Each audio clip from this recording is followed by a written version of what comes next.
One of my Stay City Apart Hotels. Half apartment, half hotel. Warm beds, comfy sofas, and fully equipped kitchens. We offer guests more, so you can do more. Cook, sleep, work, play. Welcoming, accommodating, and big beds for jumping. Smart travellers choose Stay City because Stay City is the smart choice. Stay City, half apartment, half hotel, all across Europe. Save 10% every time you book at staycity.com.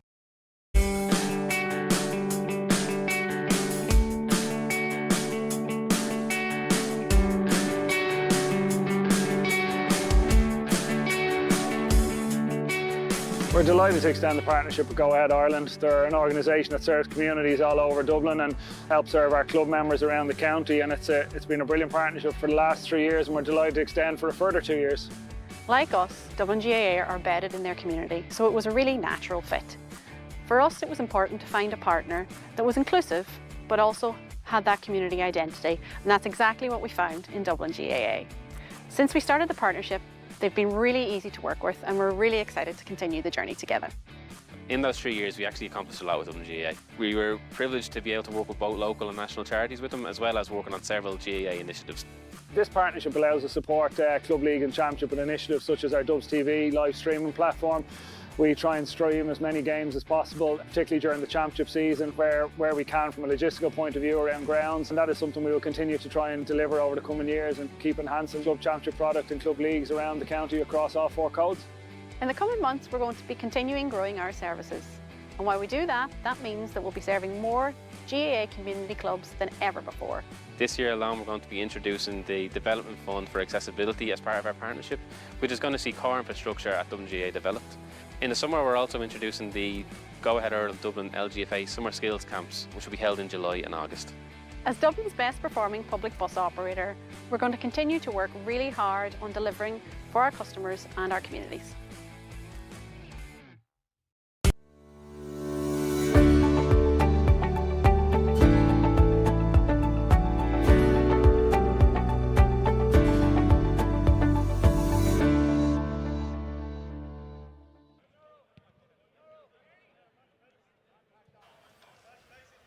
Hello folks, and welcome to Parnell Park for round 2 of the Go Ahead Ireland Dublin Senior 1 Football Championship. It's Fingallians against Clontarf tonight. I'm Shane Stapleton. I'm joined by Coleman Goggins, former Dublin footballer. Throw-in is at 6:45. The lights have just come on in the stands, so it's a fairly dreary evening.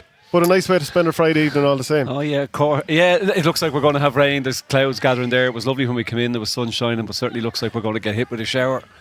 Gone a bit darker than you'd expect at this time of the year, but I suppose the lads will be dealing with that given the rain we had over the last week or so. Yeah, and both teams here come in off the back of defeats, so it's very much seasons on the line. What happens is the 2 teams that lost in the first round, they'll play off in the second round. The 2 winners will also play each other. So Fingallians lost by 10 to St. Jude's. Clontarf were beaten 2-14 to 112 by Coola, and you can see there in the table that Clontarf are minus 5 points, Fingallians minus 10. But look, it's all about getting the victory tonight because it is very much season on the line, Coleman. Yeah, and look, it's at a minimum, I suppose you're looking to win the game. That then gives you the 2 points, which probably secures your status in this level of championship for next season. The team that loses then really up against it because you're taking on obviously one of the top 2 teams, and that match will determine obviously who's probably going to win the group. So there's a lot on the line for both teams because the 2 points does give you a chance to progress, but it also secures that spot for you. And given the teams they played first day out, particularly from Fingallians' point of view, Judes were in county final here not so long ago, a couple of years ago, so it was probably a big step up from where they've been playing in the league. Clontarf, who had a decent enough league campaign, probably felt that they could have got more out of the game at Castleknock, but again a team who were in Dublin Championship final. So look, they're probably well evenly matched. Expect a good game on the back of that. Okay, well let's run through the teams, starting off with Fingallians. In goals, Andy Newbanks. Number 2, Conor Grimes. Mick Kyo's at full back and Barry Rogers wearing number 4. The half-back line sees Kieran Murtagh, Killian Murphy and Conor Kelly. Midfield is a combination of Stephen Hickey and Coleman Brady. The half-forwards at number 10, Graham O'Brien. Danny Campion, the captain, at centre forward, and Lewis Nugent Byrne at number 12. The full forward line completes the team with Brian Walter, Oisin Lynch and Cormac O'Neill.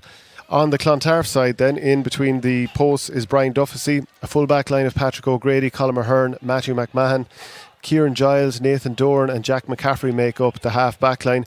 There's a switch at midfield. John Hanley, wearing number 18, comes in for Andrew Foley, who was wearing number 8. Leo Cunningham's also at midfield. Half forward line then of Luke O'Boyle, Charlie Meehan and Fionn Delaney wearing 12. The inside line is Kieran McKeown, Matthias McDonough and Matthew Barrett. So do you see any changes there with that substitution for Clontarf, that late change of John Hanley coming in for Andrew Foley? Yeah, I'd probably Fionn Delaney might go to the middle of the field from Clontarf point of view, with John Hanley maybe dropping into the half forward line. Probably the way the teams are setting up, and just as we're talking there, we can start to hear rain dropping on the roof overhead here, so there'll be gloves going on fairly quickly. Because of the weather now on the greasy ball, it's going to be a battle in around that middle third as such. When you look at the half back lines, particularly that Clontarf line of Giles, Nathan Doran and Jack McCaffrey, if you can get ball to Jack McCaffrey, then you're going to create problems for Fingallians from a defensive point of view. They have to consider how they curtail Jack McCaffrey's influence without overly negating their own game plan on the back of that. So it'll be just interesting to see in the first 10 minutes, 15 minutes, what way they set up and to try and see how they can deal with that. No wind to speak of, so rain, sleepy pitch is going to be an issue, but nice evening for playing ball. That not going to be any wind that's going to impact it, certainly. So last November, both of these teams met in the Senior 2 final. That was eventually won by Clontarf, 12 points to 1-8. And actually, Fingallians were in a great shape when Dara Power, who's named on the bench tonight, the Dublin senior hurler, he scored a goal in the 49th minute, putting them 3 clear. But to be fair to Clontarf, they really settled in the closing stages, got the final 4 points and got over the line. In this game now tonight, Clontarf, they're wearing red, Fingallians are wearing white. What sort of game are you expecting now? Because the teams, they wouldn't have expected this rain, and that will change things.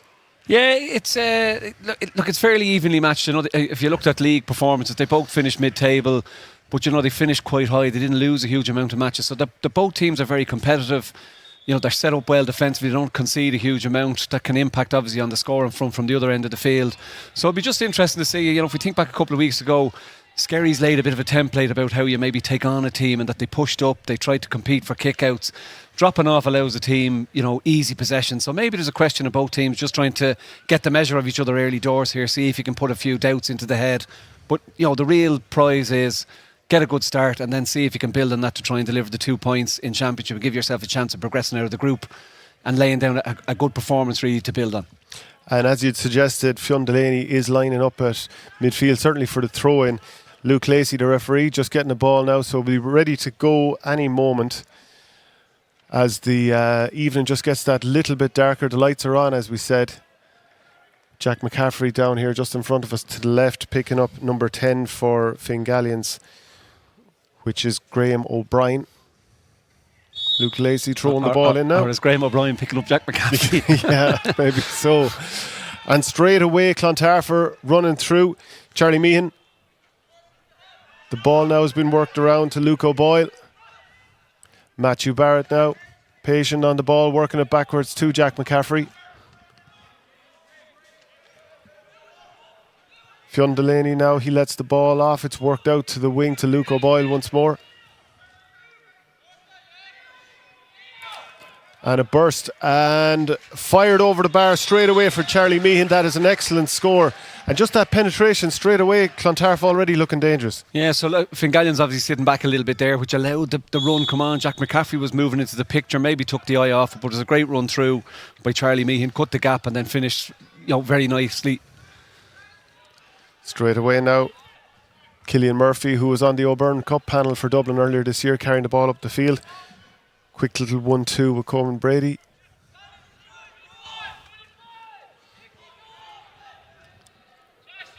Kieran Murta now works it back to Coleman Brady. Danny Campion, the captain, feeds inside to Brian Walser. Looks to inject a little bit of pace. Lewis Nugent-Byrne, and eventually we have the ball back with Kieran Murta. So Fingallians perhaps going to work it out to the other side.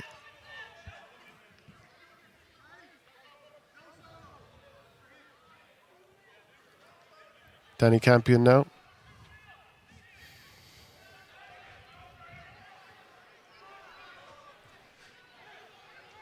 Not too many options for Fingallians, so they bring it back to Conor Grimes. Maybe he'll work it to this left wing. Conor Kelly, and back once more to Coleman Brady. Kelly to Graham O'Brien. And again back to Cillian Murphy. Coleman are having to stay very patient. Yeah, they're very deep, Fingallians full forward line, so they're trying to create that space in the D, but they're just not penetrating the line. A little bit of space here maybe. Yeah, Conor Kelly with the banana kick. Just fades off to the right hand side. Eventually someone was going to have a pop, and I suppose you can't blame him really. No, it's probably the right option in fairness to him, that he had cut through on the line. They were just a little bit slow in trying to penetrate the line. Their full forward line is sat in deep. They're a little bit, they're coming out now to try and impact the movement here from Clontarf. Nathan Doran on the ball. It's all very congested around the 45 here. Fionn Delaney trying to hold on to possession. Little clip ball over the top from McDonagh. Matthew Barrett looking to take Barry Rogers on, and eventually takes too much out of it, and referee Luke Lacey gives the ball to Fingallians. Yeah, I'm not sure what the free was given for there. Did he say he hopped the ball twice or overcarried? I'm not 100% definitely held sure. up the two fingers. Yeah, not that way though. No. Peace. Yeah, Peace. it was just interesting. I didn't think there was a foul done. It was interesting to hear the shout from the Clontarf forwards around him. He said he's 1-on-1. He did then try to take on his man. Probably unlucky to lose it.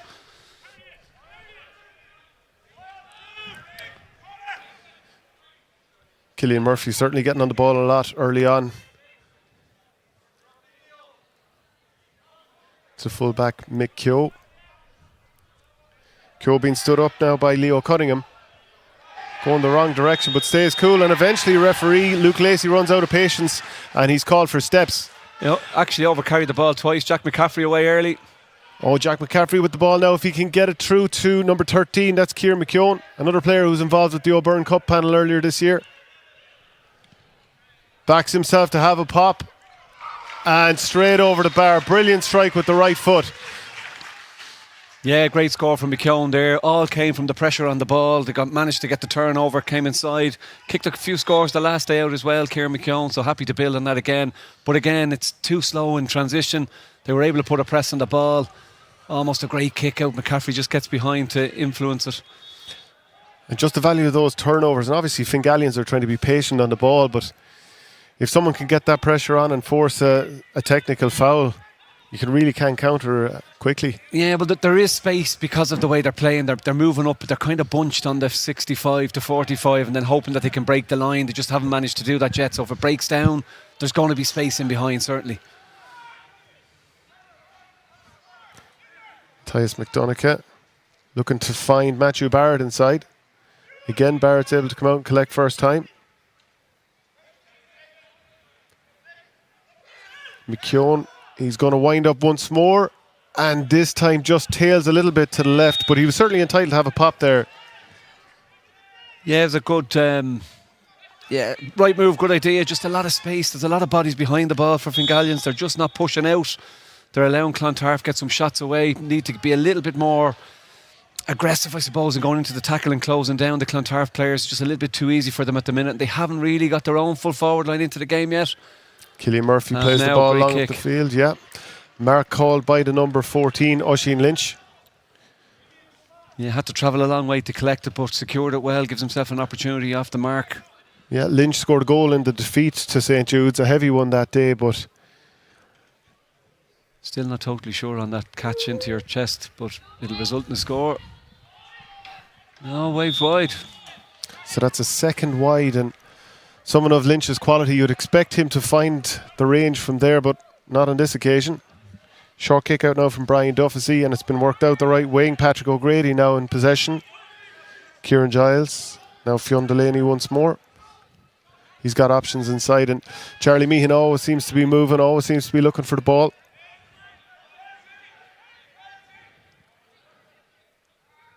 He works the ball out wide, and McKeown has yet another pop.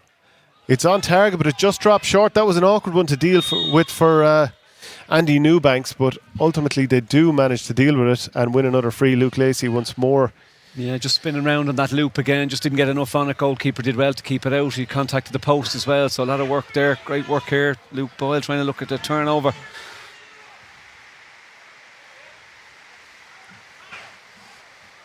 And if you can't see it, you can definitely hear it. Yeah. There's the rain coming to meet us.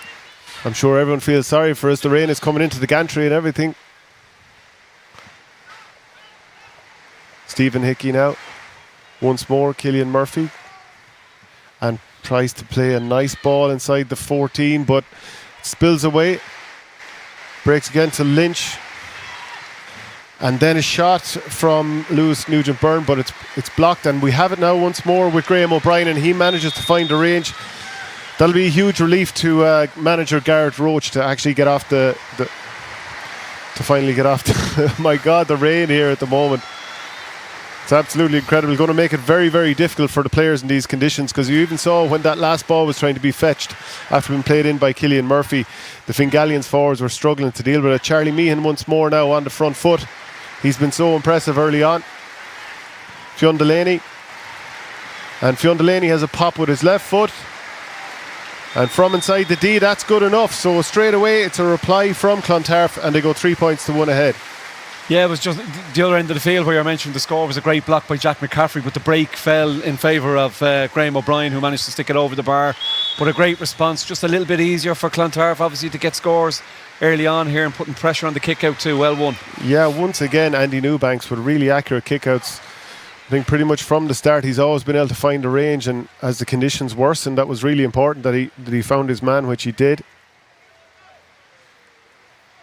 Coleman Brady now plays it back once more and switches it to Conor Kelly. Stephen Hickey.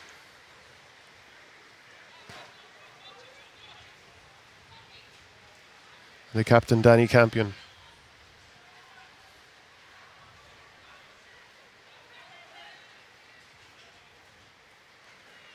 Hickey once more running at Leo Cunningham.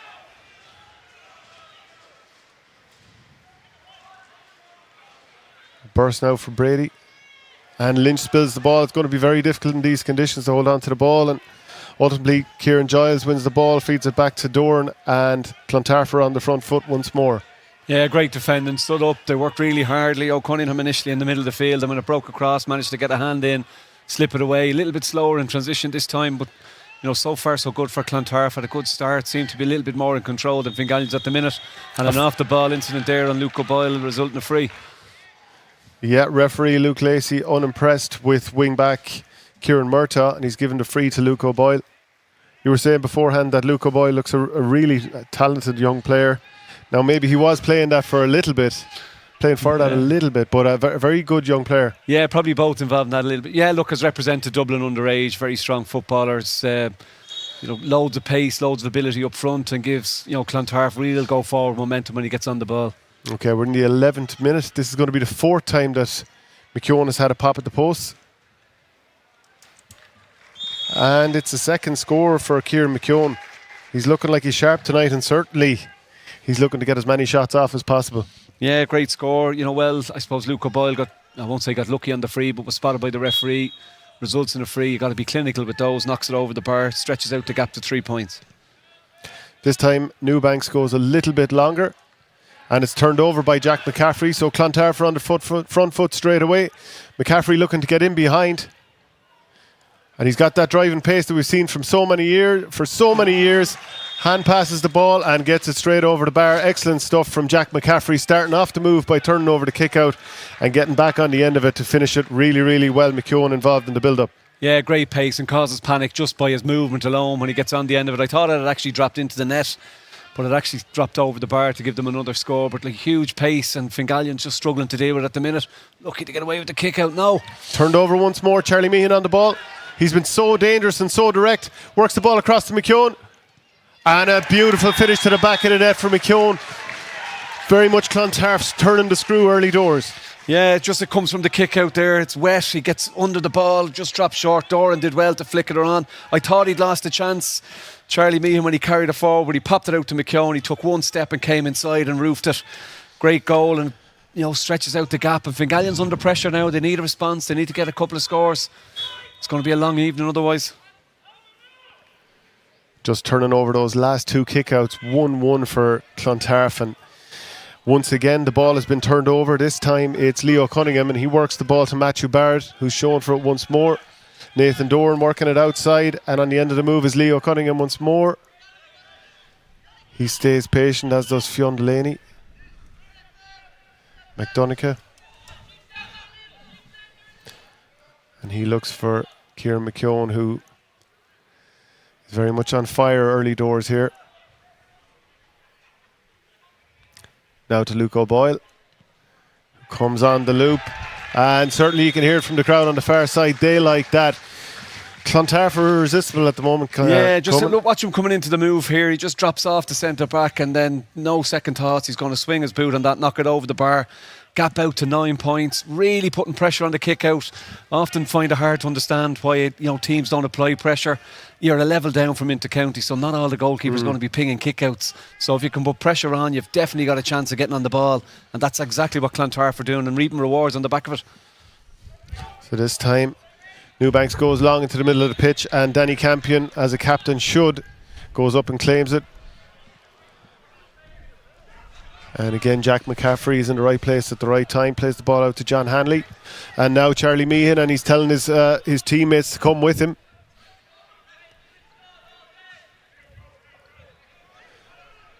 Luke O'Boyle now. Nathan Doran puts the boot through it.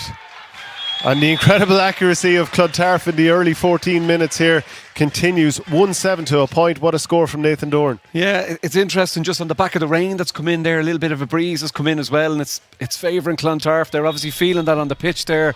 First Luke O'Boyle from maybe 35-40 metres out, Nathan Doran a little bit further back, but they really have the bit between their teeth now. They're backing themselves to drive it on, and there's a little bit of a lack of leadership at the minute with Fingallians. They need to try and sort something out, be it on kick-outs or just step into the game a little bit, slow it down, take the pace out of it, and try and just engineer a scoring opportunity just to stop this run. Since they scored in the 7 minute, they've been inundated with scores at the other end. 1-3 against them since then. Again, this time Fingallians just about get away with it, and some good work from Conor Grimes. So now can they get the ball up the pitch? They'd love to get a score just to get themselves back into the game and put Clontarf on the back foot for a little while. Stephen Hickey wins the free. Killian Murphy's now on the ball, and he looks to play it to Hickey, who gets on the end of it. Murphy.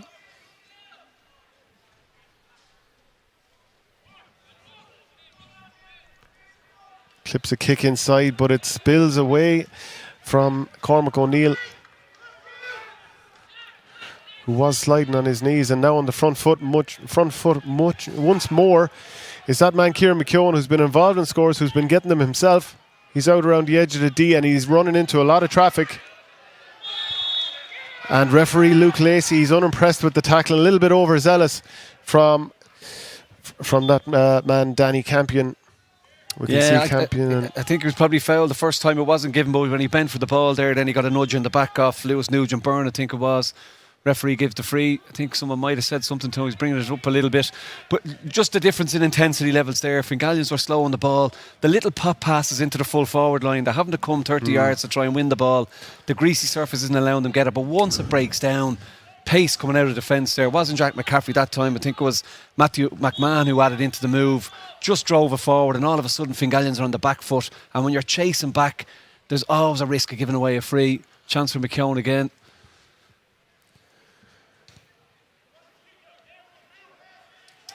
Yep, that's over the bar once more. His second free of the day, up to 1-8 to a point. And just looking at Fingallian's setup here, they have 3 players up in the full forward line. Would you be inclined to bring them back and pack the middle area, turn it into a war here, or should they continue to look for space? Well, I think the game plan probably hasn't worked to where they thought it might go for them, so they still 3 inside. And many times, great blocked down by Luke O'Boyle, brilliant on the sideline. What they're trying to do is let the ball into the inside line, but they've only seen one long ball, which was one as a mark, which resulted in the score, or a wide that came off that. They haven't managed to hit the line inside, so then you have to try and say, look, is there a plan B? 10 minutes left in this opening half. Do we need to turn things round a bit? Try something a little bit different?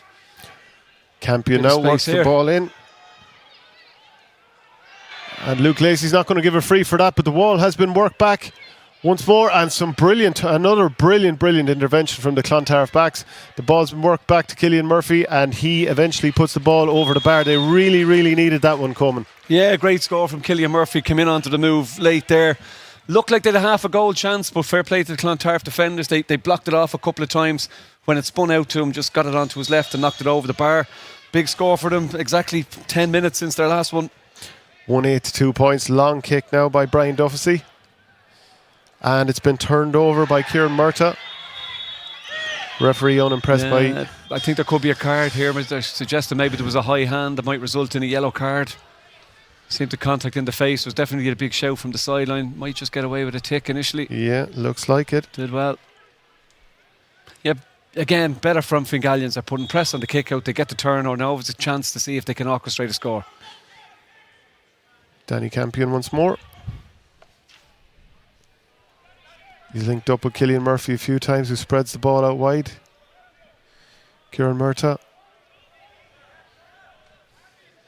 Coleman Brady in the centre of the pitch.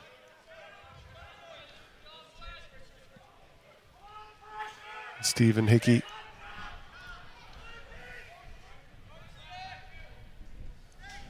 Conor Kelly, and to Murphy once more. Conor Grimes tries to feed the ball inside, but once more it's just too difficult for Fingallians. They can't make that ball stick inside, and Charlie Meehan has Clontarf on the front foot. Brilliant crossfield ball to Matthias McDonagh, who's bringing the ball inside the 21. Little pop back, and McKeown once more fires the ball over brilliantly. Real patience from McKeown when the ball got to him, and you can see why the Dublin senior footballers had him in at the start of the year with the O'Byrne Cup. Yeah, he's had a great first half here. Managed to get on the end of a move there, but once again the pace. Big credit to Charlie Meehan there. Not only did he, get a great foot pass away, just changed the direction, so the direction Fingallians were going had to then shift. Gave McKeown a chance to get a score.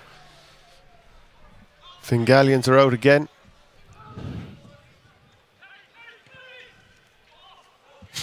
And again, Cillian Murphy looks unimpressed with Oshie. He sounded unimpressed too, but we won't repeat what he said. No. Space inside here. Charlie Meehan, beautiful well ball cut over out. the top. It's just caught out.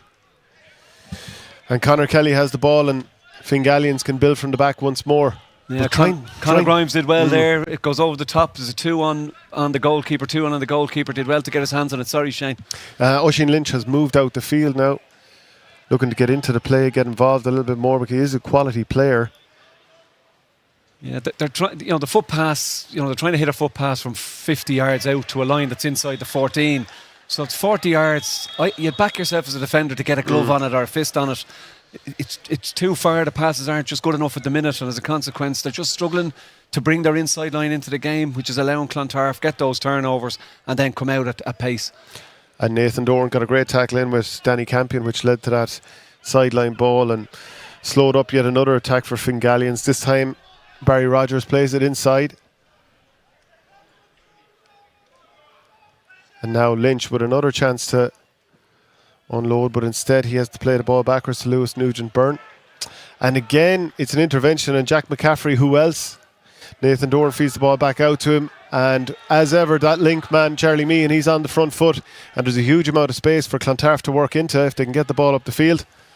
McDonagh staying patient once more, feeding it inside to Fionn Delaney, and again, McDonagh is on the ball.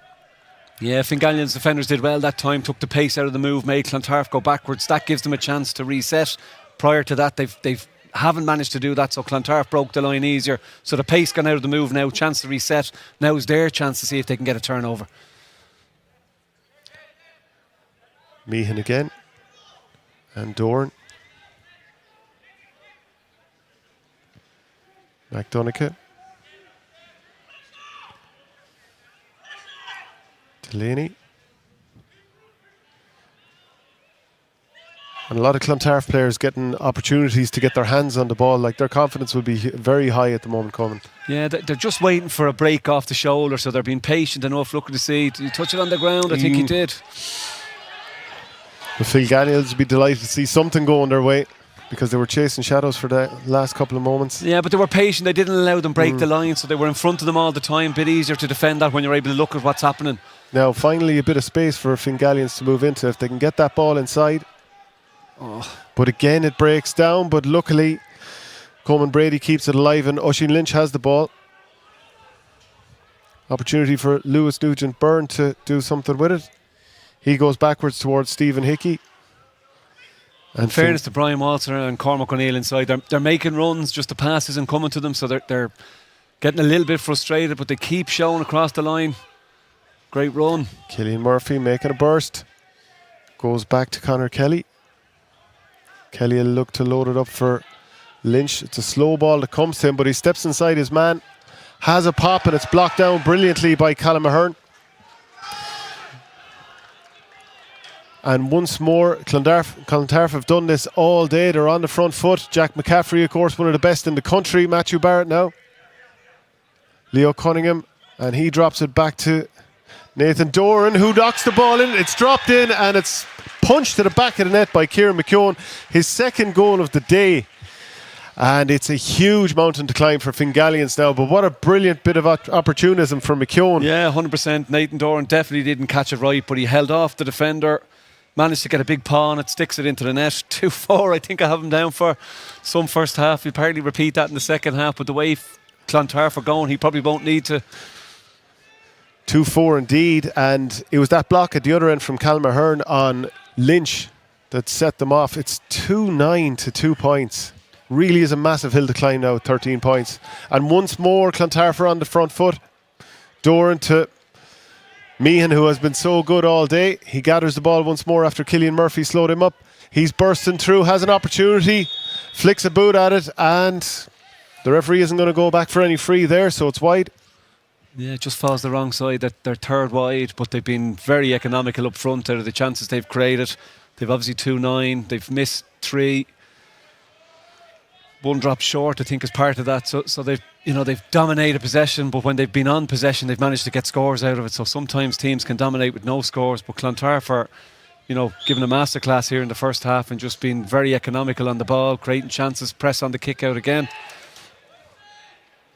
And one with ease this time by Leo Cunningham. Matthew Barrett's on the ball, taking his man on, making that incision. Goal chance could open up now. He pops the ball inside to McDonagh, who flicks it onto. Surely it's a hat-trick chance, and blocked brilliantly. McKeown with a hat-trick chance, and once more it's just those kickouts being turned over, and Fingallians are looking so exposed. Yeah, great save. I think it's Alex Snow who's in goals there, manages to get a save. Yeah, it's just so easy for them when they break the line there. Great work again from McKeown coming inside. But a great stop by the goalkeeper gives Fingallians a bit of life. Third goal there, and it's curtains. There's still hope with that save. Okay, this time the ball does go into Brian Walter. He manages to collect it. He's 40, 45, 55 yards from goal now, and he's just wondering where the support is. Eventually he kicks the ball across to Stephen Hickey, and Conor Kelly's on it now. Coleman Brady.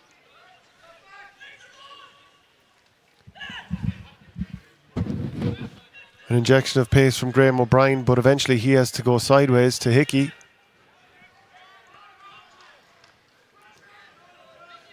Now it's Danny Campion. What can he do? He's running into trouble really over there at the far side, and we've seen how good Clontarf are with the tackling all day. And yet again it's a turnover, but referee Luke Lacey, he goes back, and Campion's won his side a free, which they desperately need to get over the bar. Yeah, I think he probably got a bit lucky there. There was some great defender from Clontarf. I think the hit initially almost spun the ball from his grip, but he stuck at it, managed to get a scoring opportunity in the shape of a free. It's little consolation, but it's probably reflective of the first half. They've struggled to get their full forward line into the game. They've struggled with the tactic of letting the ball into the inside line. As a consequence, they've had to play over and back across the 45. Does give them a chance to narrow the gap. What a big save Alex Snow's save could turn out to be if they can get a bit of momentum behind them. And Lynch clips the ball over the bar, so that's a 3rd point for his team. And just in terms of of the ball going inside? Is it, we've talked about the lads inside are making the runs. Are Clontarf set up very well? Is it the press outside? Is the ball not coming in quick enough from Fingallians? I just think it doesn't have a level of intensity that Clontarf are at. So Clontarf have obviously set the game tempo, and Fingallians are just struggling to get to grips with that. You know, the weather has an impact, but there's two teams having to deal with that, and I just think, so look at the intensity of the tackle is totally different to what Fingallians have put it on the other side. And then when it breaks down, you know, there's limited options, so everything is sideways, potentially backwards before they actually get a bit of go forward momentum. But look, they're on the ball, so can they create something? Yeah, it's Cillian Murphy once more. He's looking up for options. Eventually pops it over the top for Hickey, who gives it back to Lynch. Now Hickey gets the ball once more. He's going to have a pop, but yet again a brilliant block down from a Clontarf man. But the ball does break inside eventually, and it's Cormac O'Neill. Was it inside the penalty area? It was certainly right on the line. Yeah, I thought he was probably inside I there, think so too, but yeah. referee seems to have indicated a free. But yeah, you mentioned what's the problem inside. Look at intensity again in terms of trying to get the block. Great flick on here from Cillian Murphy. Is he outside? He's probably Matthias outside making his way. Yeah, he's probably outside making his way in, and then maybe the referee has made the right decision on it. Yeah, McDonagh, he's gone for a chat with the umpire, so maybe they've seen something a little bit different. It's close. It's on the line. If potentially inside, he probably will stick to original decision, given he was quite adamant around it. But if the umpires say that they reckon he was inside in the square and they're 100% sure, he then needs to make a decision. It would give Fingallians a lifeline. One they desperately need. Lynch is standing at the edge of the 14, waiting to pop this over the bar. Yeah, I think he's staying put. Yeah. Free kick. The ref hasn't spread his arms, so we're going to assume that it's a free. He's having a word with the man on the line, which looks to be number 2, which is Patrick O'Grady. So now this should be routine for Oisin Lynch. And is. Yeah, look, great score from Oisin Lynch in terms of just knocking the free over, half chance of a penalty. But again, the answer to your question was in the play there. Just the intensity, the level of commitment. They've managed to get blocks. They've been unlucky. The block has resulted in maybe a chance for Fingallians that they haven't managed to get a turnover. And their kick out, they worked on this in the warm-up as well. They've pushed it out wide. They're working it really well. So in total control, Clontarf, you know, they're lucky not to give away a penalty, I suppose. Just need to see it out now to the break. Oisin Lynch looking to put a bit of pressure on, and Jack McCaffrey's probably the last guy you're going to ruffle. He has the speed to get away from anyone. Patrick O'Grady now gets the ball out to McDonagh, who gave away that free a little while ago. As long as they don't concede goals, he won't mind too much. Looks to feed the ball inside now to Hanley, who runs into traffic but does very well to maintain possession. It's that man Meehan once more. And eventually Delaney has it, and he's going to go backwards, and Nathan Doran has it, and eventually Clontarf tried to be a little bit too intricate, but they keep at it as ever, and a little kick pass over the top from McKeown. He did see Luke O'Boyle, I think, inside. Luke O'Boyle was inside, yeah. McKeown just didn't put enough on the pass, but you know, the greasy conditions are having an impact. You can see players coming out, they're getting stripped of the ball a little bit easier because of the wet greasy ball and the surface. Well, we're in added time here in the first half. 294 points, 11 points between the sides. Fingallians would love to get a score just before the break. We'll see how long Luke Lacey plays. There haven't been that many stoppages. Graham O'Brien now has the ball. Perhaps there'll be enough time for one more chance. Campion, who's been good for Fingallians certainly in the last few minutes, but there was miscommunication there, and now on the front foot once more, Leo Cunningham carries the ball forward. Matthew Barrett's waiting inside. And Barrett turns, pops, and looks to hit a little kick pass over the top once more. Cunningham doesn't fancy the shot himself. Eventually dishes it out to McKeown. And if it's anything like the rest of the first half, it's going over the bar. It certainly has. He has 2-5 in the first half. 2-2 of that, 2-3 even of that from play.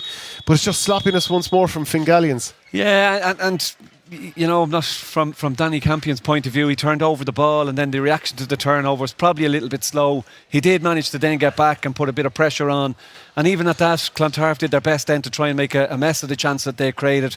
McKeown knocks it over the bar. He won't need a second invitation, unlike Leo Cunningham, but are Clontarf, you know, far superior? definitely in their application, how they've gone about the game, the intensity in the tackle, the pressure they've put on the ball, and then when they've managed to get a turnover, to punish that turnover. The flip side of that is Fingallians are just too slow going forward. It's a little bit too lateral, and the tactic of leaving their inside line deep hasn't paid off because they just haven't been able to get foot passes inside. So, you know, while it's a big gap, it's fully deserved based on Clontarf's first half performance. Yep, Fingallians manager Gareth Roach, who was involved with the St Jude's team that got very close a couple of times in the senior championship. He'll have his work cut out for him at half-time. Whether he'll make changes, we'll see. So half-time here at Parnell Park. Clontarf 2-10, Fingallians 4 points. We'll be back soon with the second half.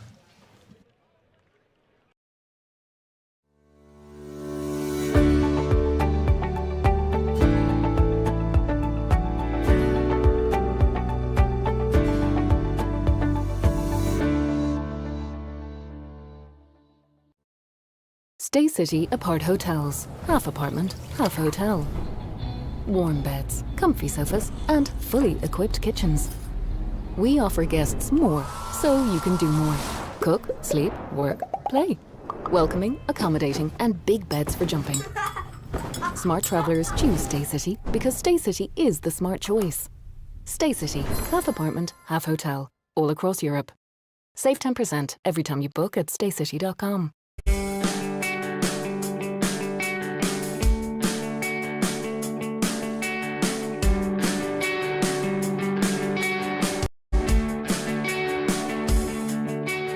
We're delighted to extend the partnership with Go Ahead Ireland. They're an organisation that serves communities all over Dublin and helps serve our club members around the county, and it's been a brilliant partnership for the last 3 years, and we're delighted to extend for a further 2 years.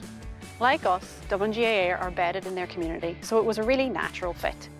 For us, it was important to find a partner that was inclusive, but also had that community identity, and that's exactly what we found in Dublin GAA.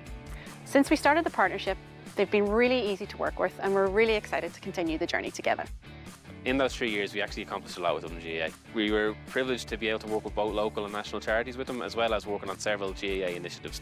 This partnership allows us to support Club League and Championship with initiatives such as our Dubs TV live streaming platform. We try and stream as many games as possible, particularly during the championship season where we can from a logistical point of view around grounds, and that is something we will continue to try and deliver over the coming years and keep enhancing club championship product and club leagues around the county across all 4 codes. In the coming months, we're going to be continuing growing our services. And while we do that, that means that we'll be serving more GAA community clubs than ever before. This year alone, we're going to be introducing the Development Fund for Accessibility as part of our partnership, which is going to see core infrastructure at WGA developed. In the summer, we're also introducing the Go Ahead Ireland Dublin LGFA Summer Skills Camps, which will be held in July and August. As Dublin's best performing public bus operator, we're going to continue to work really hard on delivering for our customers and our communities.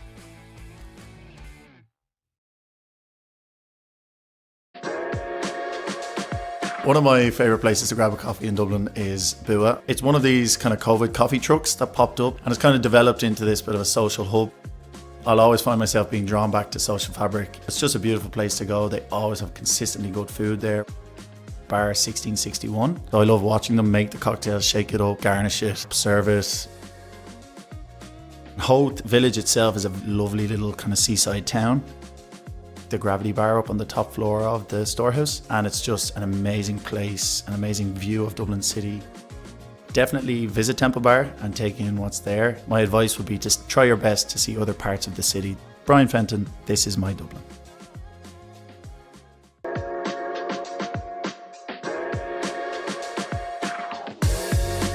It has to be Tang on Abbey Street. You can't beat their flatbreads with the chickpeas and spicy chicken. It's Irish owned, great food, great people.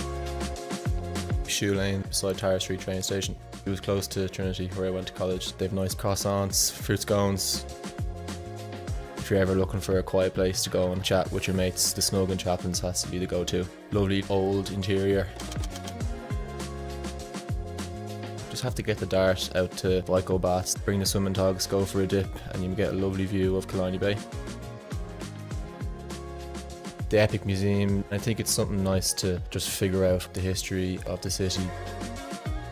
You have to go and visit a GAA or hurling or camogie game. It's the most amazing atmosphere. It's going to be an unforgettable experience. Cian O'Sullivan, this is my Dublin.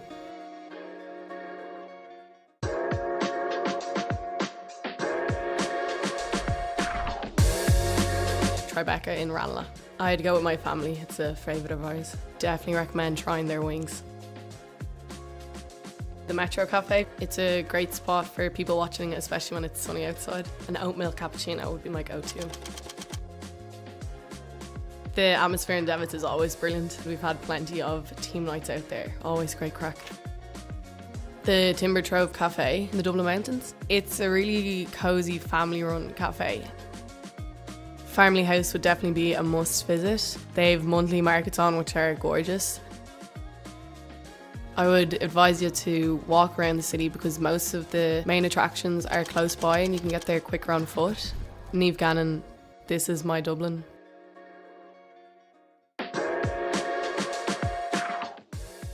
Kyo's Cafe in Portobello. I really like going back just for the vibe. It's nice and chill, people are really cool.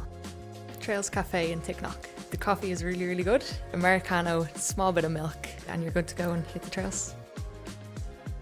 Blue Light is always a nice roaring fire. We tend to go up after All-Ireland final week. It's a really nice place to be. I'd recommend getting out to Poolbeg Lighthouse. It's a great walk out. You get a great view back of the city. If you get the chance, I'd go up to Ticknock, go up and rent a mountain bike. Trails up there are pretty cool. Bring a raincoat, a shower is never too far away. Orla Nolan, this is my Dublin.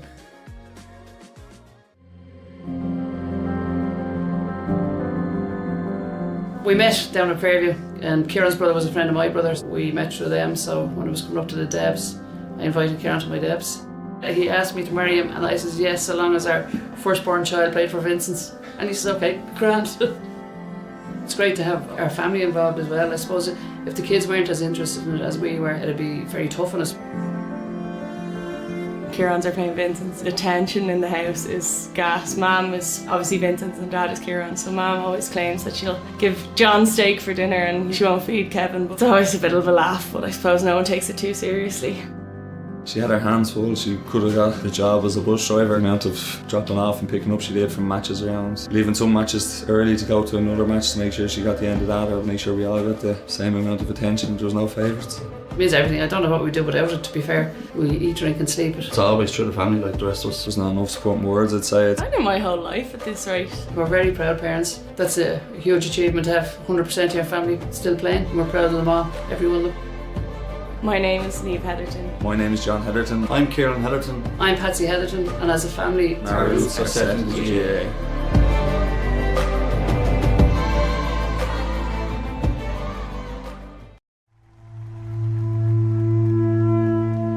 Ground Force probably is the absolute heart of this club, both in their ethos, the amount of work they do, and just the pure love they have for Naomh Marnoga and the GAA in general. In simplest terms, we probably couldn't function without Ground Force.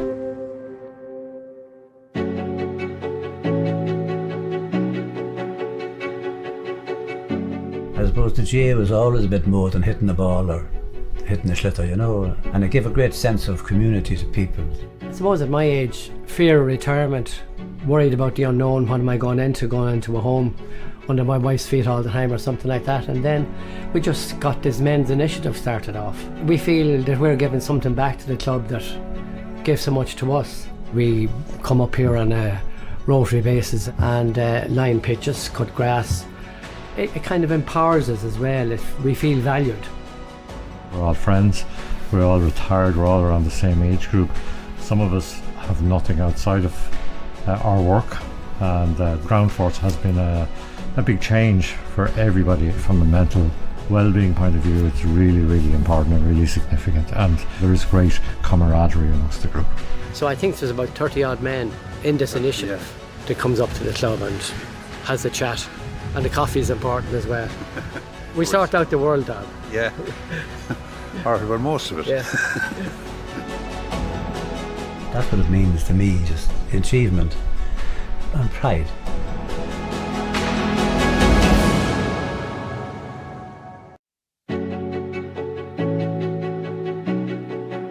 My first memory of GAA would probably have been in Croke Park with my father. That would be in the early 1950s. As a young lad brought down to watch one of my brother's matches. Playing under 10 hurling, and I say hurling, not camogie, because I played on the boys team. My feeling about the GAA was more a social one than a games one, because I thought it was a great way for all the kids to get to know each other. Mum and Dad always brought us up to have each other's backs. We'd all go to each other's matches. No matter what we were doing or playing, we'd all support each other. I'm playing for the club 37 years, I think, now, but I also coached my 2 daughters' teams. It's great. It really is a great feeling to have the kids down there. And now all of their friends are beginning to come from the same community and the same focus on the club, so it's a mirror of what happened to me in my childhood, I suppose. We made more friends down the years and had more fun down the years than ever we would anywhere else. Mum fostered that through us as well. She was chief bottle washer. She'd have jerseys upon jerseys out in the line. 3 of my offspring are married, and they met their better halves through the club. The friends and relationships I got out of it. Looking back, that was really what the GAA was about. Community, about building relationships with people. My name is Mick Galvin. My name is Mary Galvin. My name is Phil Galvin, and my family roots are in St. Bridget's GAA Club.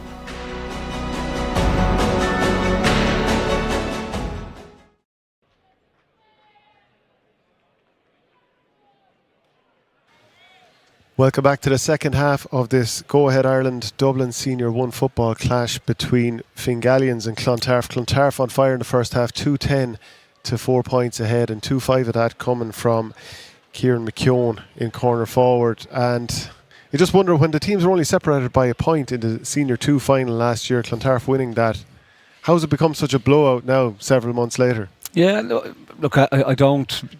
I don't think the first half is reflective of the gap between the two teams. Obviously, it's quite considerable now, given the performance that Clontarf have put in. But I think the problem is that they've maybe showed up with not expecting the intensity they've been hit with, and as a consequence, they've struggled to get into the game. Then you get hit with a rain shower when things aren't going well for you, and you concede 1-6, I think it was, without reply, and all of a sudden, then everything starts to be questioned. Are we fit enough? Are we trained enough? Are we set up right? So what they probably need to do is just revert back. So let's park the first half, start from scratch again, and let's see now if we can impact and get in Clontarf's face the way they got in our face in the first half. Fingallians definitely have the capability to do it. It's just a matter of a switch in mindset and being more aggressive in everything they're doing, both going forwards and backwards. Luke Lacey throws the ball in, and once more it's won by Clontarf, this time by Leo Cunningham. A free already. Charlie Meehan looking to get the ball in play straight away. Jack McCaffrey now.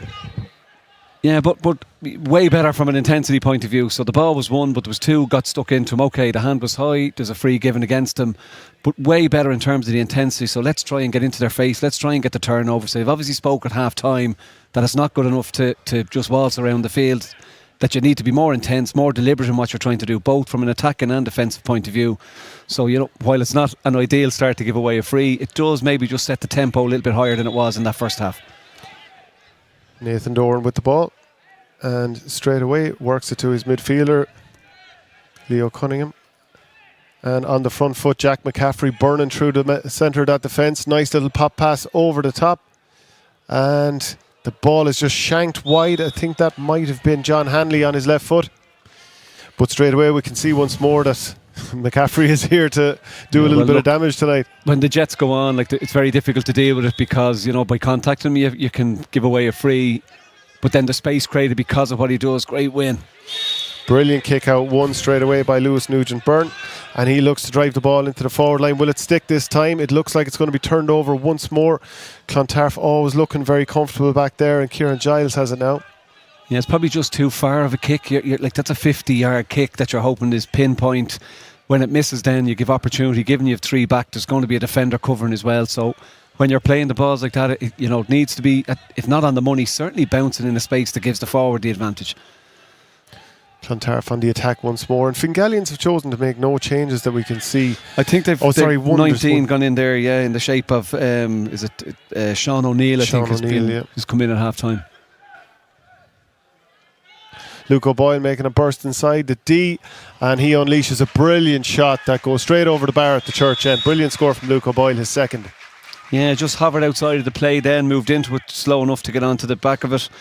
So despite the bit of intensity in the start and a good win, the turnover again from the kick pass into the full forward line results in a score for Clontarf. So just not protecting the football enough. Great win. Again, it's Lewis Nugent-Byrne who's looking to get involved now. It's Cillian Murphy, and a little bit overzealous from Clontarf because it's a free for Fingallians now. Can they hold on to the ball this time? Yeah, huge pressure and everything they're trying to do from Clontarf. It's impressive in terms of the work rate.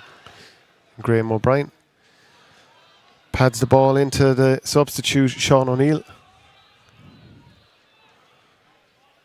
Certainly trying to make an impact, and is it Graham O'Brien having a pop from distance, and it's shanked off to the right hand wide.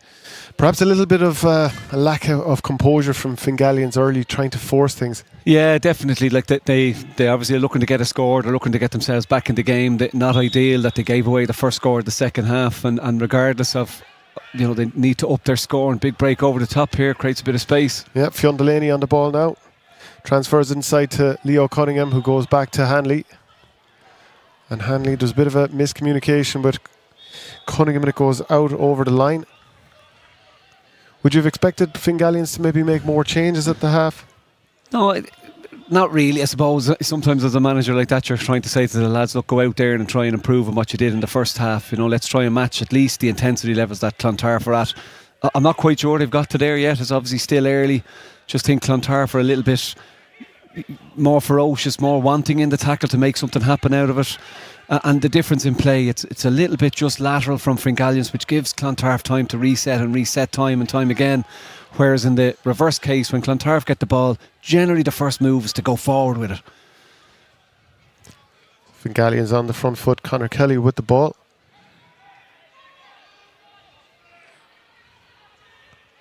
O'Brien works the ball back to Murphy. And now it's Kelly once more. They've worked the ball up the field well, but they're going to have to switch the angle of attack here. Conor Grimes looking up to see what his options are. Not too many just at the moment. And eventually he kicks the ball inside. Nugent-Byrne, and it's spoiled once more, and that's something that Clontarf have been brilliant at all day. Hanley now runs into traffic, but he's eventually fouled by Stephen Hickey.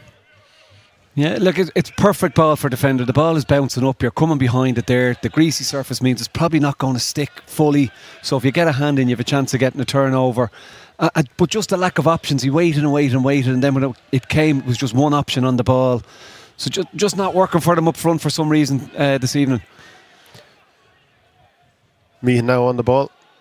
He was terrific throughout that first half. Kicks the ball inside to Matthew Barrett, who always seems to be out in front, and McDonagh.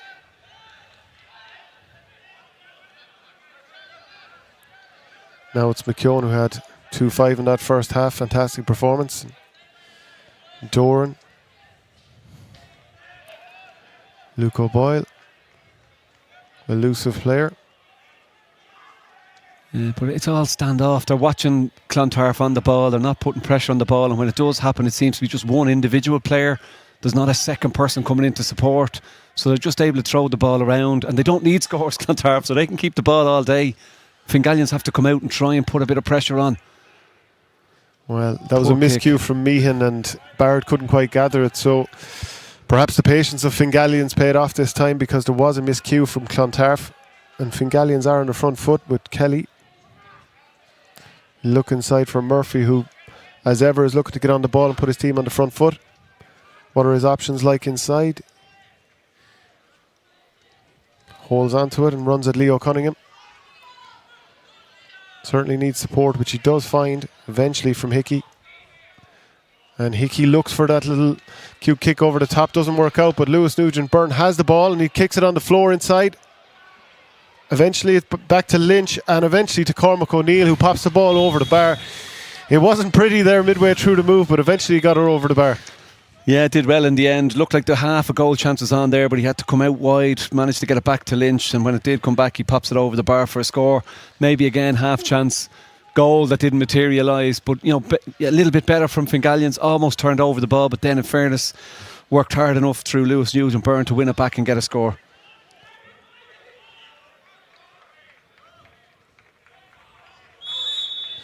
Brian Duffy now, and once again Nice little kick and secures possession. Patrick O'Grady gets it back to Jack McCaffrey, and the keeper has it once more, and it's all just a little bit too easy for Clontarf, who are able to work the ball out now, and David Egan is on the ball. He's on the pitch. Egan works it to Meehan, who again encourages the teammate to make a run off his shoulder, and arrows a kick inside, which goes to McKeown, who spins his man. And is he about to complete the hat-trick? Yes, he is. Brilliant once more from McKeown. He's had Fingallians at 6s and 7s all day. Yeah, that's 3-6. Yeah, great finish. Just interesting to count the steps as he turns here, so he wins it well. Yeah, I think he's probably lucky to get away with a step or two. Showed it right, then came back onto his left, but just too easy, turned the full back. And once he got in, there was only one thing on his mind, which was goal. Clontarf can probably ring the changes now. Game is in the bag. It's a matter of maybe protecting guys for 2 weeks' time, making a substitution there at the minute. Yeah, we see Hanley going off. On the pitch now is Finn McCarrick.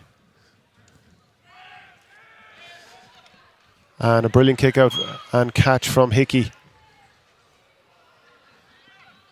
And so once more, it's just not sticking inside. And great endeavour from Sean O'Neill here, but he is certainly outnumbered. If he keeps onto the ball here, he'll be doing very, very well. And Graham O'Brien, between O'Neill and O'Brien, they're eventually turned over, and it's Callum Ahern doing some brilliant work there, and Jack McCaffrey composed as ever, although he does put his teammate under a little bit of pressure, but really good work from the substitute David Egan. And Clontarf are out once more, and another kick pass from Meehan, who's been very effective with that all day. McCarrick now. Fionn Delaney, who'll link up once more with Meehan, who's always looking to make that burst inside. O'Boyle, he might fancy his third score today, will he? And referee Lacey eventually feels that there was a bit of a push there, so Luke O'Boyle mightn't have got the shot off himself, but he eventually won a free. Yeah, he did a couple of jinks and then just lost his feet, but as he tries to come up here, he gets a shove in the back, so the referee's left with no option but to give a free in. In fairness, all the defender had to do was stand off him, because it was going to be difficult for Luke O'Boyle to lift it from the position that he was in. But look, you know, it's a bridge too far now for Fingallians, so there's probably a change in mindset around, you know, just giving a performance now to the end of the game to see where they can, you know, make a few improvements, maybe try a few things out. And what an opportunity. You get 3-5 and you're whipped off within 10 minutes of the start of the second half. Probably never have another day like it, in fairness to him. I'd say the Shepherd's Crook was the last thing he expected after popping in his hat-trick goal. Conor Rooney, he's brought on, he's going to have his opportunity. A good 20 minutes left to make an impact. McDonagh is going to take over the freeze, and he puts that over with the minimum of fuss. Yeah, look, it's a great opportunity for Clontarf. You know, like the points are in the bag, so you can afford to give guys a rest, take fellas off the field. You don't need to go empty in the tank in terms of result. It's already done. You know, for Fingallians, the quest now is, you know, what can we give for the last 20 minutes that just puts a bit of pride into the performance, because as it's sitting at the minute, it's not going any way well for them. And Jack McCaffrey's on the front foot once more, burning straight up through the centre. Meehan, as ever, is looking for the ball. It's spoiled by a defender there. I think that was Conor Kelly. Yeah, spoiled. And now Fingallians are back on the front foot. They'd dearly love to get a score here. And the play is switched out to this right-hand side, where Oisin Lynch is carrying it forward, but he has plenty of Clontarf defenders to get past, including David Egan, and eventually has to go back and laterally towards Hickey. Hickey coming inside the 45. Lynch now looks to give and go, and the referee has decided that was an off-the-ball foul. So Fingallians will have a chance from about 35 odd yards out here, and the referee isn't overly enamoured with that tackle from Luke O'Boyle. Well, just an interesting decision there, because if it's deemed a third man tackle, he's stepping in the way, well then it should technically be a back card, but obviously the referee didn't see it as that. Maybe there was a contact that wasn't third man tackle, so Luke O'Boyle probably lucky there. But again, as you mentioned there, what was the difference? Oisin Lynch gets the ball, he's driving towards the goal, and all of a sudden it looks like there's 4 Clontarf players that he's going to have to beat before he's able to create anything, makes him turn and come back out. So they've been very well organised, they've set themselves up well, and they've countered everything that Fingallians have brought their way, certainly to this point. And there's been a change made by Fingallians. Number 22, Josh Lowndes, is in for fullback Mick Keogh, as we wait for Oisin Lynch to make an attempt for his third free of the day. Strikes it nicely and straight over the bar. They badly needed that. It's not going to change the result, but still they're playing for plenty in the last 18 minutes or so, Coleman. They want to make sure that they go into that final game, which isn't going to be easy against Coola, Con O'Callaghan and co. They certainly want to go in with a little bit of confidence, even if it's only from the latter stages of this. Yeah, and look, while Coola maybe would be a favourite on paper to win that game, you still have an opportunity going into a match to try and get points out of it. So then you have to consider what's potentially a scoring difference if we did manage to pick up points. So Clontarf winning makes it difficult then for them, even if they do win from a scoring point of view and the head-to-head. So look, it's important for them to stick in the game, to stick at it. You know, it's easy for Clontarf now. They don't need to press going forward, so it just asks all the questions from Fingallians. So it's going to take a lot of effort to hang in for the last 15 or 16 minutes. David Egan, who's been on the ball and involved a few times since coming on. McDonagh outside to O'Boyle, who's certainly impressed in this game. McCarrick back to Matthew McMahon. And McDonagh once more.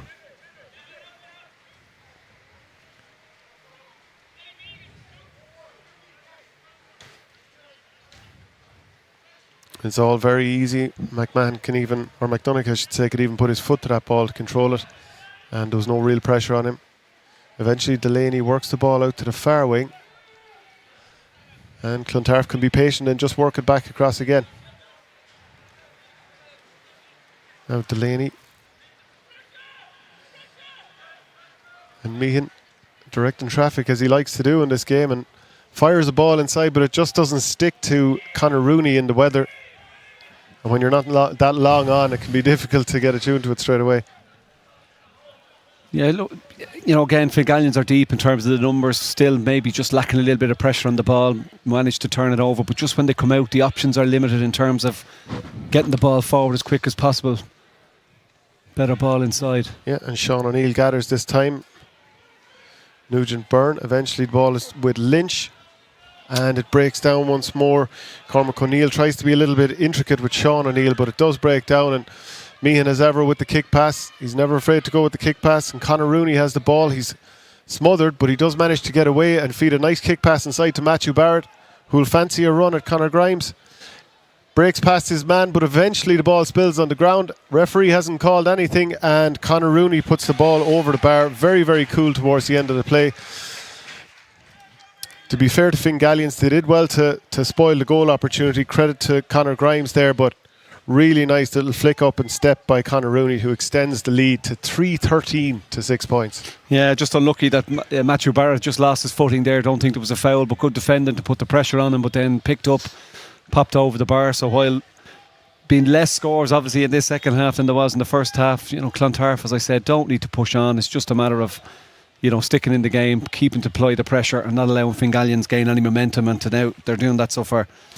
Yeah, not for the first time in the second half. Lynch gets himself on the ball out the field and puts Fingallians on the front foot. Conor Kelly now. There's a couple of red jerseys for company out there, a couple of substitutes for Clontarf, who are of course going to be eager to put their hands up to manager John Traynor.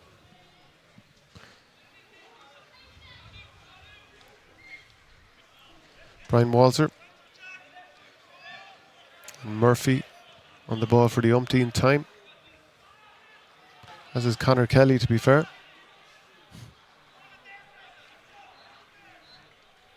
Works it to Murphy once more, who has a pop, looking for his second scored game, but drives it to the wide on the near side, and I don't know why, but they always say at least put it wide on the far side. Yeah, look, that the half-back line has stuck manfully to the task there, getting Murphy and Kelly there, as they've tried to curtail Clontarf coming forward, but then they've also tried to get involved in the move, particularly Murphy there going forward has seen a lot of possession, unlucky up front.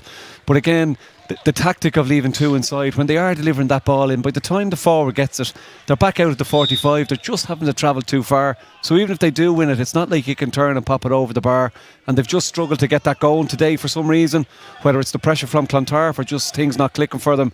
Just hasn't been a great evening. Clontarf getting that kick out of the way very, very easy. Had a couple of players free. Now eventually Delaney on the ball once more. Kieran Giles now to Meehan.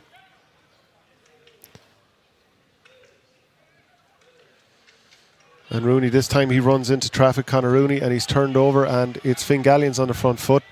Lynch working the ball outside to a player who's come on, and that's number 18, Patrick O'Neill. He's been blocked down, and referee Luke Lacey not overly pleased with the tackle there. And no, it was great work in the middle of the field there initially from Stephen Hickey to get the turnover, and then Fingallians in turn turn it over, and the difference being when Clontarf turn it over, generally a score comes, and I wouldn't be surprised if that's what the outcome of this is. A disappointed look on Conor Rooney's face there. Yeah, look, you can see because the intensity has gone out of the game and the result is already bedded.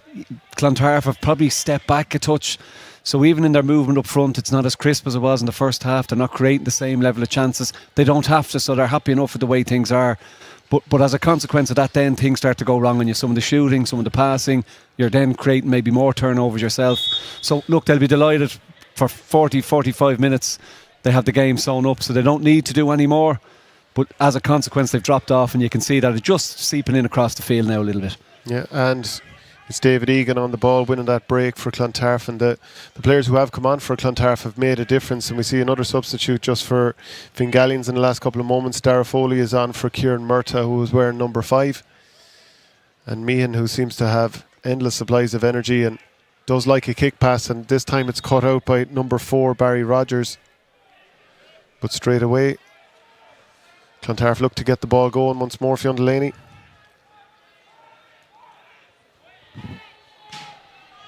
Meehan stayed cool under fire there. And Jack McCaffrey's all alone. There's a bit of space to work with. Will he? He eventually has a pop from the edge of the D and straight over the bar. Jack McCaffrey with his second point of the game. All too easy for Jack. Yeah, all too easy. Yeah, just spun inside there, manages to pop it over the bar. But in fairness to the defender, he didn't know whether to go left, go right. Jack just turned back onto his right side, kicks it over the bar. And I'm surprised they've left him on, but maybe it's given him a bit of game time because he's missed a bit in the lead up into the championship. Well, that's Dara Power, number 21, catching the ball and just gets the ball booted up his backside by his teammate Patrick O'Neill, the Dublin senior hurler. He feeds the ball out to the right wing here where Conor Grimes is on it. Grimes is turned back the wrong way by Egan, the substitute, and Grimes runs into traffic, and a couple of players, Patrick O'Grady and Colin Mahern, turn him over, and once more it's Clontarf on the front foot. Jack McCaffrey has the ball. He looks to kick up the field. Matthew Barrett, he's running for it, but unfortunately can't get there. Yeah, again, just when they went into the tackle there, he was holding the ball out. He was maybe looking to see if the referee was going to give a free, but there was no free given. It was just, again, a strong contact. Lose the ball. In turn, Clontarf have lost a chance for maybe Fingallians to create one more time. 2 scores in 20 plus minutes of the second half, just kind of symptomatic of where Fingallians have been at this evening, unfortunately. Yeah, we're in the 51st minute now, and there's 17 points between the teams. Patrick O'Neill has an opportunity to unload. He takes a pop from 40 odd yards, but unfortunately that sails off to the right and wide. Yeah, and there's probably been 3 of those type of efforts, where they're pushing things, they're forcing things, they're not working it inside, and it comes back to, I guess, the way they've been set up. So they've had that inside line, they haven't managed to bring them into the game. Brian Walter got a score in the second half there, after 8 minutes of the second half, but outside of that they've had no real impact from their inside line. Obviously the star of the show has been 3-5 from Kieran McKeown for Clontarf. But they've just been better set up, and Fingallians just haven't managed to get their forwards into the game. And again, Brian Duffy goes long this time. Fionn Delaney gets onto the break. He's under plenty of pressure here from Conor Grimes and eventually wins the free. Yeah, I think Clontarf probably unlucky. Looked like there was a bit of shove in the back initially from Leo Cunningham, but they got away with it. Senna McCann's has also come on in the last couple of minutes for Kieran Giles, the wing back. Meehan on the ball once more, and there's a free for Clontarf. A little bit of overzealous tackling from Stephen Hickey, and it looks like referee Luke Lacey's had enough. Yeah, again, not sure. There was a card in it. He's saying he struck at him, so he's given him a yellow card. probably soft enough. There hasn't been anything of note really from a refereeing point of view that he's had to cut out, but he's issued a yellow that time. David Egan on the ball. He's certainly impressed since coming on. And Meehan looking to switch the play once more. McCann to Meehan.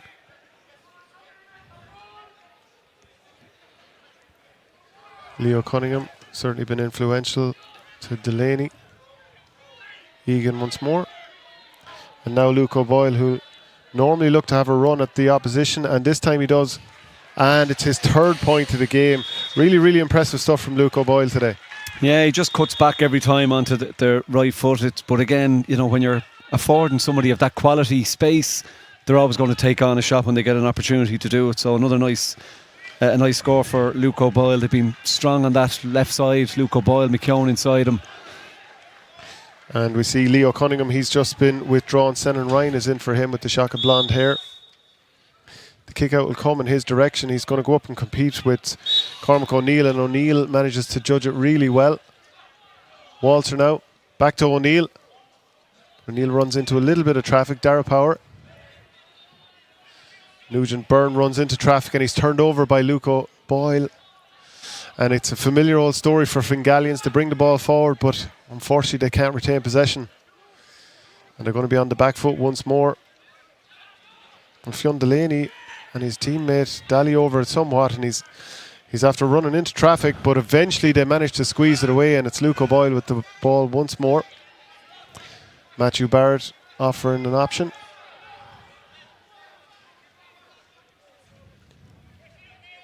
And now it's Meehan, who has options, but he looks to carry himself. May run into traffic now. And eventually he overdoes it, overcarries the ball. And Fingallians are on the front foot. It's Lynch. Lynch to Power, back to Lynch once more. Patrick O'Neill on the far wing. Looks to kick inside, but we've mentioned it already that David Egan has certainly made an impact, and referee, our manager John Traynor will have noticed that. Jack McCaffrey now. Yeah, just too easy to cut it out again. They do so well to get so far and then just turn over the ball, and then you have Clontarf coming at you with pace, players all over the place. And Delaney, who's run his heart out all day, eventually wins a free at the edge of the D. Yeah, they've had a lot of impressive performances, Clontarf. They've taken to the pitch there. They've known what the role is from a defensive point of view. You mentioned a few times Luke O'Boyle getting a turnover.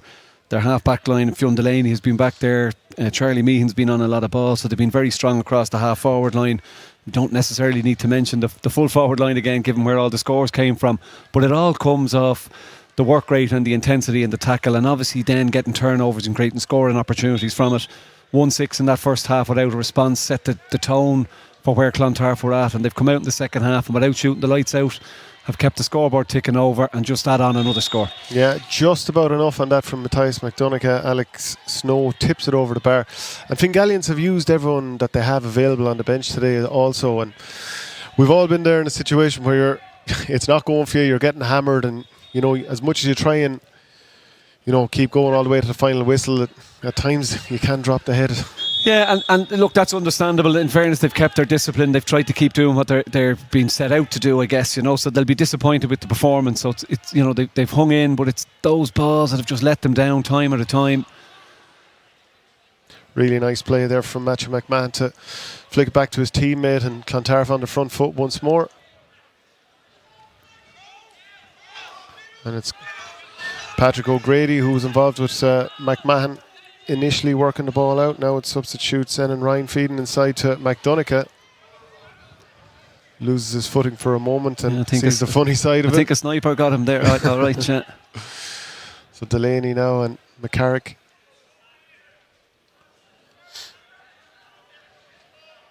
McCann with the ball, and he goes backwards to Luke O'Boyle, who's running into open country now. He's a couple of Fingallian defenders coming his way. Draws them and manages to give it back to his teammate. And it's a relatively wild swing from Senan McCann. He was under a little bit of pressure, but Clontarf have been incredibly accurate all day. That's a rare enough wide for them, maybe just their fourth. Yeah, it was probably the wrong option for him. He was keen to get a score. Obviously, it's one of those days now where you're thinking, I'll pull the trigger here because it's not ultimately important to the outcome of the game. So wrong option in that regard. But look, the story of the game, you keep seeing it time and time again. That ball into the inside line just hasn't stuck, and when it's broken down, Clontarf have added pace to come out. Just hasn't given Fingallians any bit of a platform to get scores. Well won this time. Yeah, really well won this time by Walter. Gets the ball back to Stephen Hickey, who works with Dara Power. Of course, Kerry native. And Lynch now. Releases Patrick O'Neill.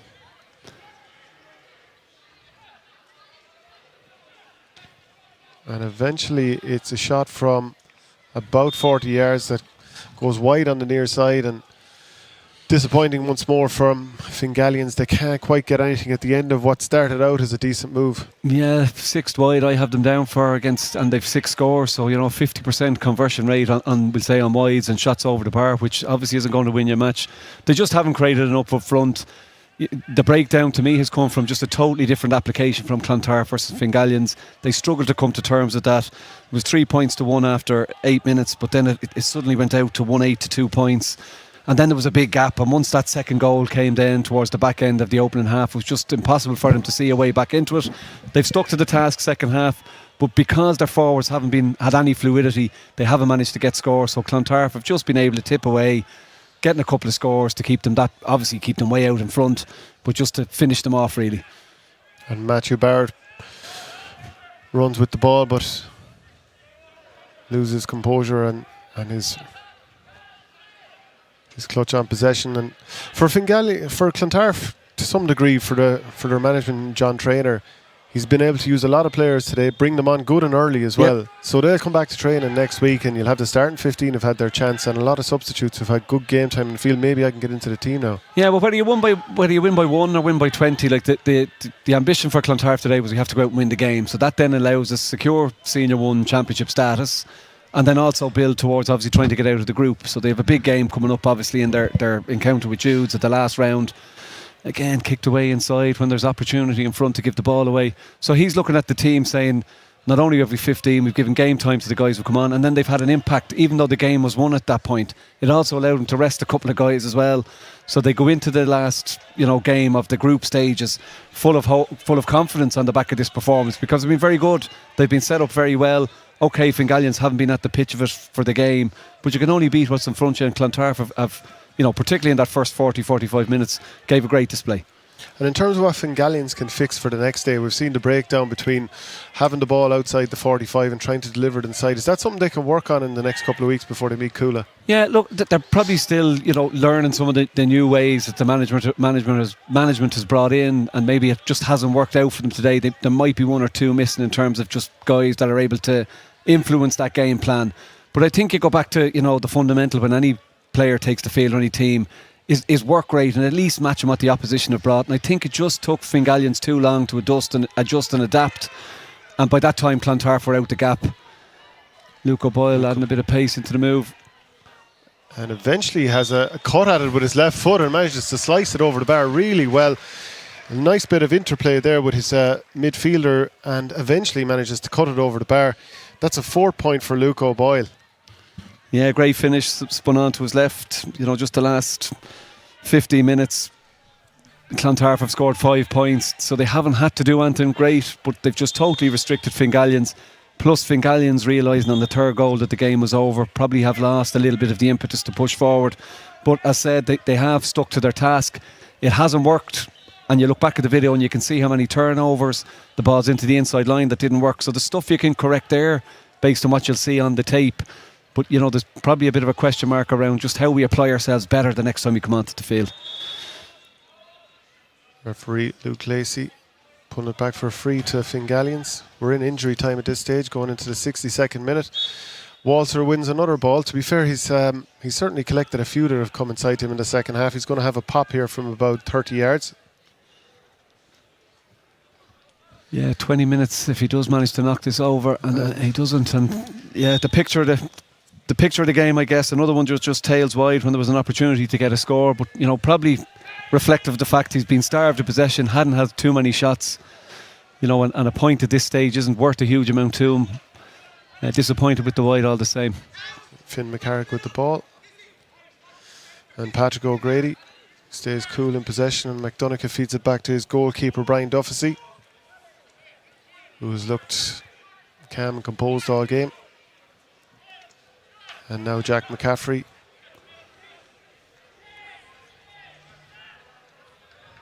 Senna McCann works it out to Luke O'Boyle once more, and Jack McCaffrey's running right through the centre. Will he receive the ball? He does. Almost gathers it, but the greasy ball was probably going to be tough to hold on to on this occasion, and Fingallians are out on the front foot. Sean O'Neill with the ball. Yeah, great spot by Luke O'Boyle. Great ball out if he can win it. Great spot by Luke O'Boyle. Jack just lost his feet there, but then was unable to hold on to the ball. Jack McCaffrey turns it over, gives Fingallians a chance to get out. Great ball out that starts possession starts the move for them. And Dara Powers no option but to move backwards with the ball. He had no options inside the 45, and Fingallians will try and work from a little bit deeper once more. And it's an opportunity for Sean O'Neill to have a crack, and it gets it over the bar. A third point in the second half, 7 point overall for Fingallians, and that'll be a nice little boost for Sean O'Neill. Yeah, nice to get a name on the scoreboard there, but little consolation I guess at this stage, and probably referee going to put an end to proceedings for Fingallians this evening anyway. Yeah, for a finish it's Clontarf 3-17, Fingallians 17 points, so a second defeat in a row for Fingallians. And Clontarf, after losing out the first day to Coola by 2-14 to 1-12, just a 5-point defeat, they've really turned around their score difference, as well as obviously getting the points here this evening, winning by 19. So that'll turn around their score difference nicely going into their final game against St. Jude's. Kieran McKeown, I'd imagine he'd be featuring highly in terms of man of the match. Maybe centre forward Charlie Meehan. Who really stood out for you today? Look, it's hard not to look past Kieran McKeown. You don't come out of too many games with 3-5 to your name, and he was influential throughout, setting up some scores as well. If you step back from that, certainly Charlie Meehan had an impact. The half forward line were very good. Luke O'Boyle obviously chipped in with 4 scores, but then the half back line were quite solid too. It didn't do a huge lot wrong for Clontarf, but they laid the template or the foundations for that across the first half. When they hit the 17-minute mark, they already had 1-8 on the board, and at that stage Fingallians were chasing the game. So look, a great first quarter, first 20 minutes, set in stone what the result has played out, and just unlucky for Fingallians, just didn't manage to get into the game, didn't manage to create enough chances up front to give their forwards opportunity to score.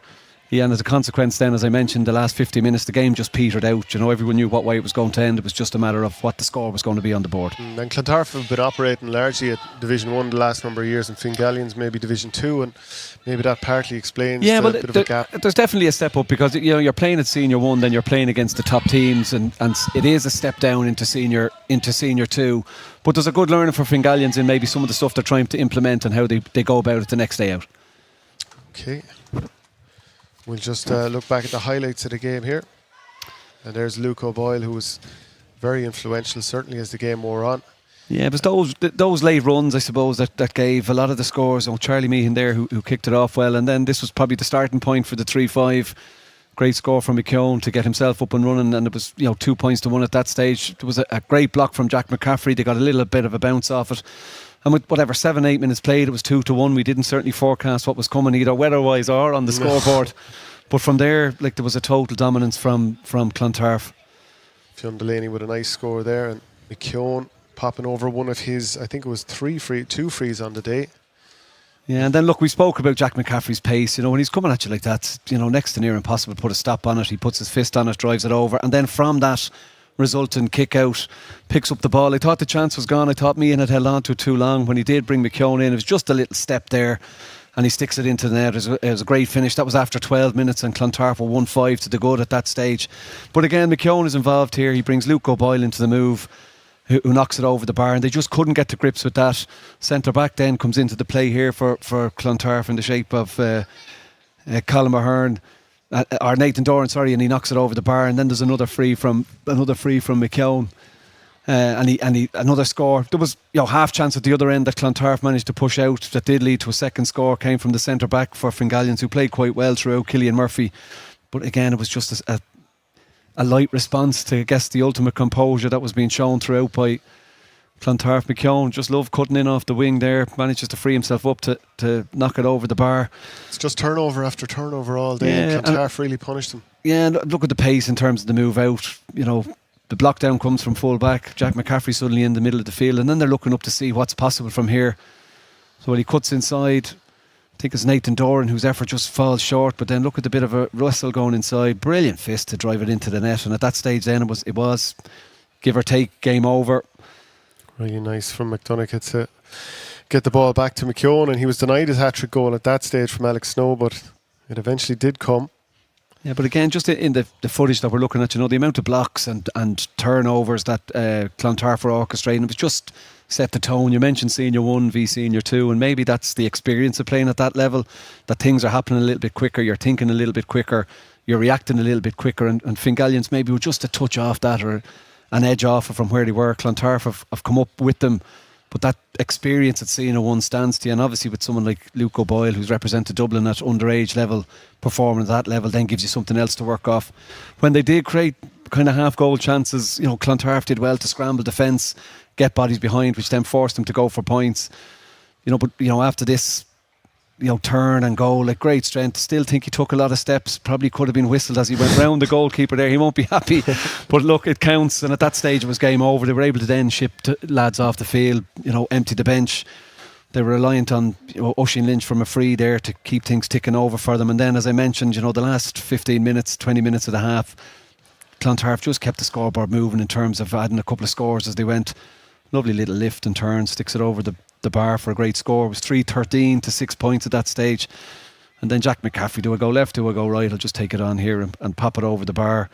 You know, great to see him with, you know, free of injury today. Yeah, like he's lightning, so I mean he adds to the, every time he gets the ball you expect something to happen, and most often than not it does happen for them.